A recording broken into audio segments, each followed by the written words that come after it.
kita akan bagi berkombo free. Oh, ya ke? Memang start hari ni. Jadi sayang awak. kat orang paling awal sekali. Jadi kita bagi berkombo free ya. Terima kasih. Terima kasih banyak Iwan. Okey bang. Okey, bismillahirrahmanirrahim. Hari ni 18.5 hari Isnin. Kemarin kita cuti, hari Ahad cuti. Hari ni kita akan buat burger percuma untuk first customer. Buat masa sekarang ni tak ada orang mari lagi. Awal lagi baru pukul 5.30 tak ada orang mari lagi.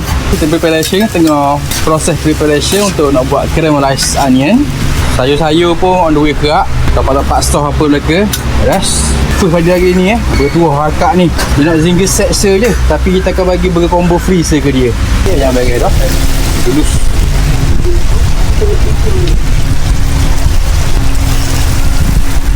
Jangan bagi Ini single set satu, combo burger satu. Ayam. Okay, untuk combo pun kita letak yang crispy dulu. Letak cheese keping. Untuk burger combo kita letak pula patty bihome, caramelized onion sedikit. Set ni kita akan letak fries.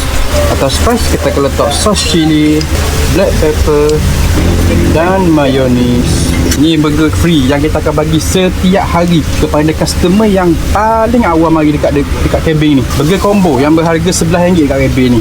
Ni crispy single set, burger crispy bersama dengan fries, harga dia RM12. Ni burger kak. Lepas tu kat cabin ni setiap hari orang yang paling awal kita akan bagi burger combo free. Oh, ya ke? Memang start hari ni. Jadi kat orang paling awal sekali. Jadi kita bagi burger combo free ni ya. Terima kasih. Terima kasih banyak Iwan. Okey bang.